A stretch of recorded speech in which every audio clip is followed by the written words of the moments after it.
بسم اللہ الرحمن الرحیم۔ فصل فی الصنف الرابع۔ آج ہمارا درس ذوی الارحام کی چوتھی فصل کی وضاحت کرنا۔ چوتھی فصل میں جن ذوی الارحام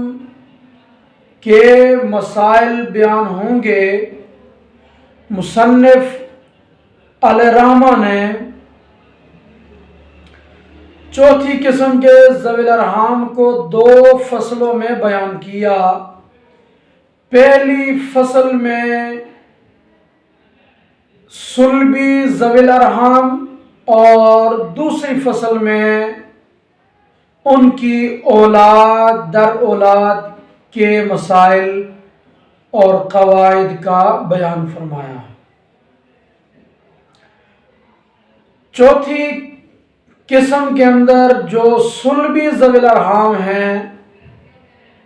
وہ پہلے بیان کریں گے، اس کے بعد پھر ان کی اولاد کے مسائل اور احکام بیان کریں گے۔ چوتھی قسم کے ذوی الارحام یہ ہیں پھوپھی، خالہ اور ماموں، چاہے یہ سگے ہوں یا باپ شریک اللاتی ہوں یا اخیافی یعنی ماں شریک ہوں۔ اسی طرح اخیافی چچا اور سگے اور اللاتی چچا کی لڑکیاں، اسی طرح سگے اور اللاتی چچا کے جو لڑکے ہیں ان کی لڑکیاں،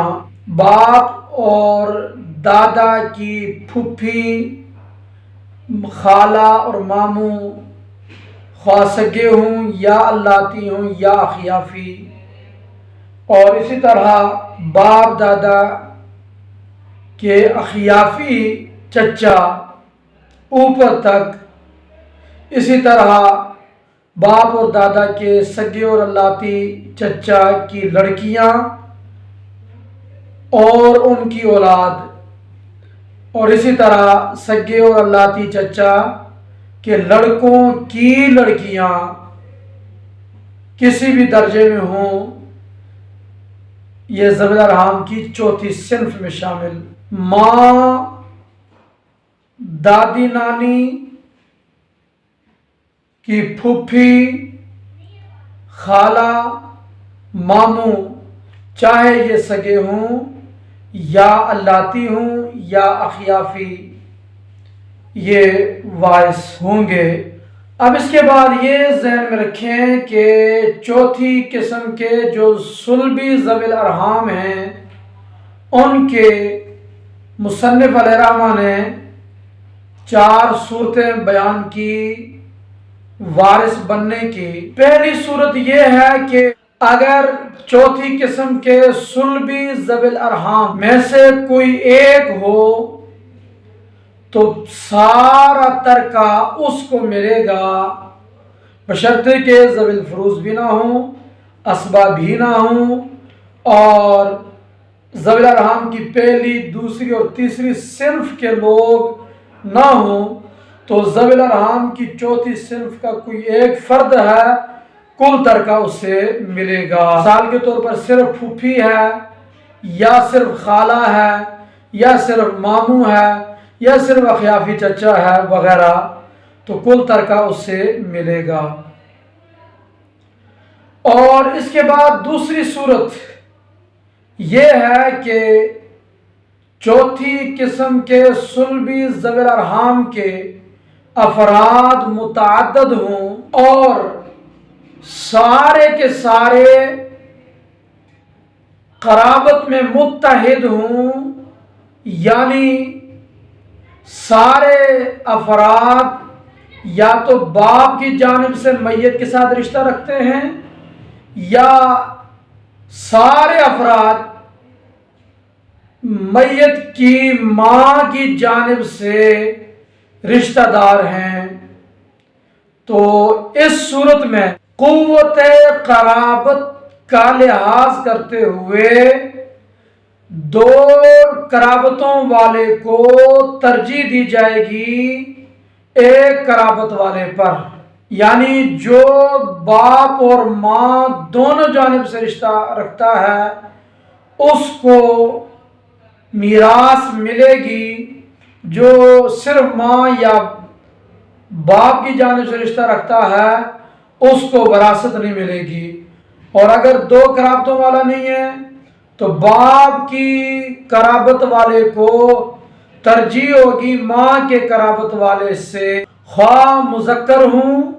یا مؤنث ہوں۔ مثال کے طور پر باپ کے رشتے والے ذوی الارحام میں سے حقیقی پھوپھی ہے،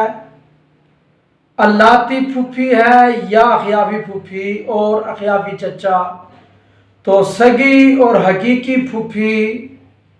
اولا بالمیراث ہوگی، باقی سارے ساقط۔ اور اگر سگی پھوپھی نہ ہو تو پھر اللاتی پھوپھی کو اخیافی چچا اخیافی پھوپھی پر ترجیح ہوگی۔ اور اسی طرح سگی خالہ، اللاتی خالہ اور ماموں، اخیافی خالہ اور ماموں ہیں تو سگی خالہ کو ترجیح ہوگی اللاتی اور اخیافی خالہ اور ماموں پر۔ اور اگر سگی خالہ یا سگے ماموں نہیں ہیں تو پھر اللاتی خالہ یا اللاتی ماموں کو اخیافی خالہ اور ماموں پر ترجیح حاصل ہوگی۔ اور تیسری صورت صنف رابع کی صلبی ذوی الارحام کی یہ ہے کہ چوتھی صنف کے صلبی ذوی الارحام متعدد افراد ہیں اور سب کے سب ایک ہی رشتہ کے ہوں، قرابت میں متحد ہوں، یا باپ کی جانب سے رشتہ دار یا پھر ماں کی جانب سے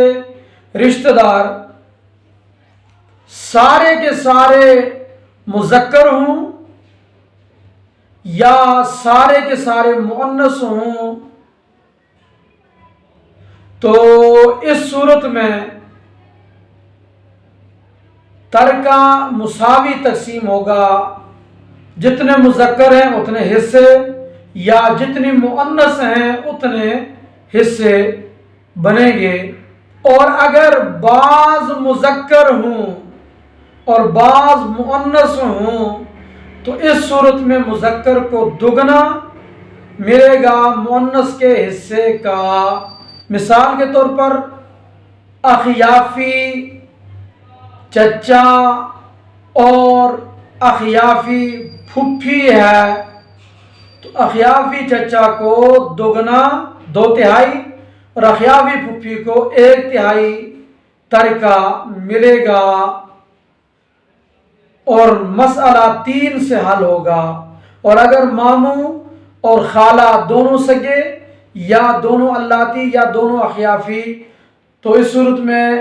ماموں کو دگنا، خالہ کو اس کا اگنا ملے گا۔ اور چوتھی صورت یہ ہے کہ